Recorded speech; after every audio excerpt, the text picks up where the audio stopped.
aujourd'hui je vous propose un book haul, restez avec moi pour savoir quels sont les livres que j'ai achetés ou que j'ai reçus dernièrement et pour avoir quelques conseils, quelques idées pour choisir vos prochaines lectures. Bonjour à tous et bienvenue, je suis Manuela et je suis ravie de vous retrouver dans cette vidéo dans laquelle je vais vous présenter rapidement tous les livres que j'ai achetés ou que j'ai reçus dernièrement, ces dernières semaines, et qui vont donc s'ajouter à ma pile de livres à lire. Donc évidemment il s'agit de livres que je n'ai pas encore lus.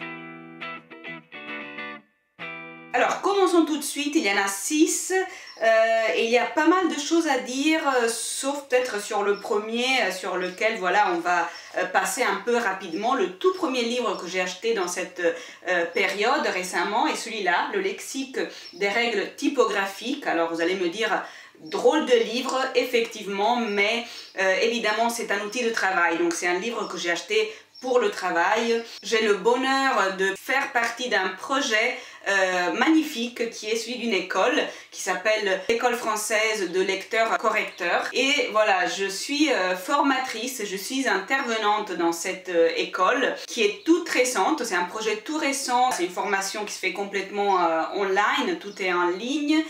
Et moi, voilà, je rédige certains modules de formation et puis je corrige les devoirs des apprenants. Et donc, bien évidemment, c'est dans ce cadre-là que ce bouquin est un outil de travail. Peut-être que dans une autre vidéo, je vous parlerai de ce projet, de ce beau projet d'une manière un peu plus approfondie, mais voilà. Alors, concernant ce livre, je dois vous dire que, en fait, c'est un peu la Bible dans le métier. Je ne le trouve pas très pratique à consulter, je ne trouve pas forcément les réponses que je cherche, donc en fait jusque-là l'expérience est assez négative si je dois être sincère, mais bon, peut-être qu'il s'agit aussi de m'habituer pour pouvoir apprendre à le consulter, mais bon.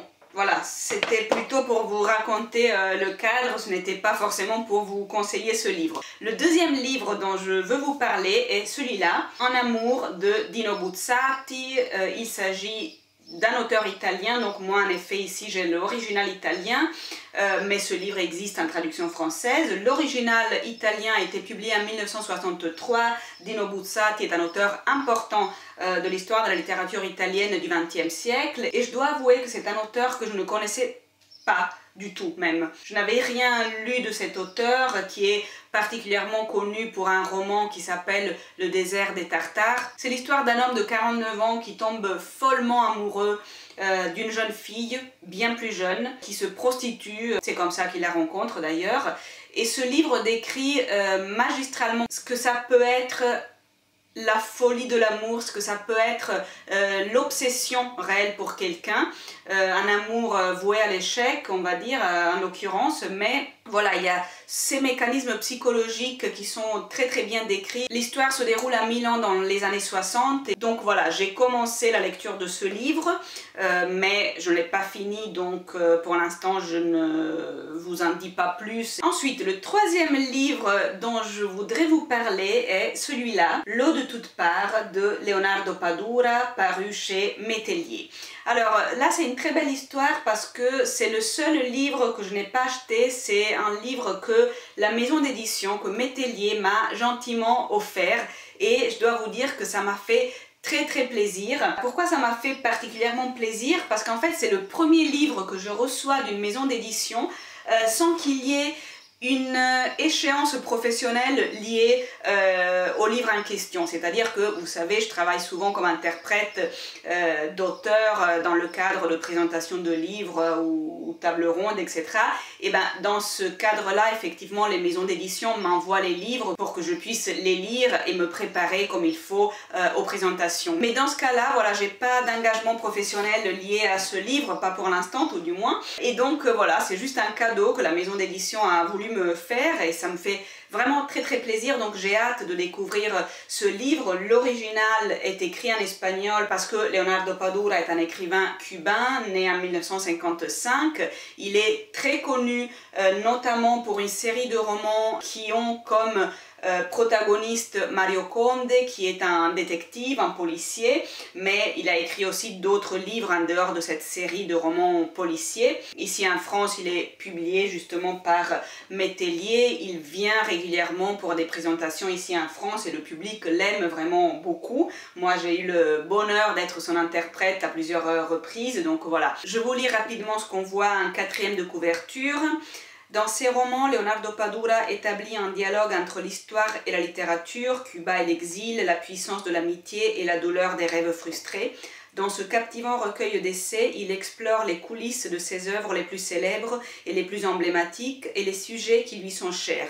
L'appartenance, la musique, le cinéma, la littérature, la lecture, le baseball. Véritable immersion dans la salle des machines littéraires d'un auteur mondialement reconnu, ce livre personnel évocateur est également un hommage au genre du roman qu'il maîtrise et affectionne tant. Donc voilà, j'adore le titre, je ne peux pas vous en dire plus parce que voilà, je ne l'ai pas encore lu, mais j'ai hâte de le faire. Et puis encore merci vraiment à Métellier qui m'a envoyé ce livre. Ça m'a vraiment fait plaisir quand j'ai reçu ce colis inattendu, ça a été vraiment un beau moment pour moi, donc merci beaucoup. Une dernière chose, je vous laisserai ici et en description ci-dessous le lien d'une interview que j'avais réalisée précisément avec Anne-Marie Métellier, l'éditrice qui a fondé cette belle maison d'édition il y a plus de 40 ans maintenant. Et vous aurez aussi de belles images de Paris dans cette vidéo parce que j'avais enregistré une intro, voilà, dans les rues de Paris, sur le chemin pendant que j'allais vers le siège de cette belle maison d'édition. Donc voilà, je vous invite à aller revoir cette interview. Ensuite, je vais vous parler de deux livres de Roberto Saviano. Roberto Saviano est un auteur italien. Ces deux livres-là, je les ai achetés récemment. J'ai reçu le pli il y a 3 ou 4 jours. C'est deux livres que je voulais fortement. Déjà, Roberto Saviano n'a pratiquement pas besoin de présentation, même en France, il est très connu. C'est un journaliste et écrivain italien. Il est connu notamment parce qu'il a publié en 2006 un livre qui s'appelle Gomorra, qui lui a changé la vie. Et vraiment pas dans le bon sens. Ça a été un best-seller mondial évidemment très important, mais c'est surtout le livre qui a signifié pour lui une condamnation à mort de la part de la mafia napolitaine, ce qu'on appelle la Camorra, parce que précisément dans ce livre il décrivait et dénonçait les mécanismes de la Camorra. Et donc, à partir de la publication de ce livre, il vit sous protection policière. Alors, ce livre-là, moi j'ai l'original italien, mais il a déjà été traduit et publié en français. En français, il s'appelle « Je suis toujours vivant ». C'est une bande dessinée, comme vous pouvez le voir. Alors, je dois vous avouer que moi, je n'aime pas les bandes dessinées, je n'en lis pas du tout. Mais dans ce cas-là, j'étais curieuse de voir vraiment ce livre parce que c'est vraiment un récit intime. Enfin, je vous confirmerai tout ça une fois que j'aurai lu le bouquin, évidemment, mais c'est ça qui m'a attirée, c'est vraiment le côté personnel, le côté humain de son expérience. Ça fait des années et des années qu'il n'a pas le droit de vivre comme il le voudrait, qu'il n'a pas de liberté, qu'il ne peut pas sortir et aller où il veut, qu'il ne peut pas fréquenter qui il veut, qu'il n'y a aucune improvisation possible dans sa vie. Il ne peut pas décider, comme on peut le faire vous et moi, de sortir et d'aller prendre un café. Enfin bref, il a une vie qui est vraiment limitée. Et donc je m'interroge souvent sur ce que ça doit signifier humainement de vivre comme ça. C'est ce côté humain qui m'intéresse beaucoup dans ce livre et dans l'expérience que Roberto Saviano vit depuis des années. Donc voilà, j'ai vraiment hâte de découvrir ce livre.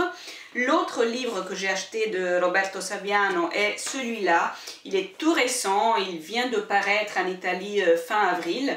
Solo il coraggio. Alors ce livre n'est pas traduit en français pour l'instant. Après il y a beaucoup d'autres livres de Saviano qui sont traduits et disponibles en français, donc si vous voulez découvrir cet auteur vous pouvez le faire sans aucun souci. Là en l'occurrence il s'agit d'un roman qui parle de Giovanni Falcone. Alors je ne sais pas si ce nom vous dit quelque chose. C'est un nom qui en Italie est lié à l'histoire du pays.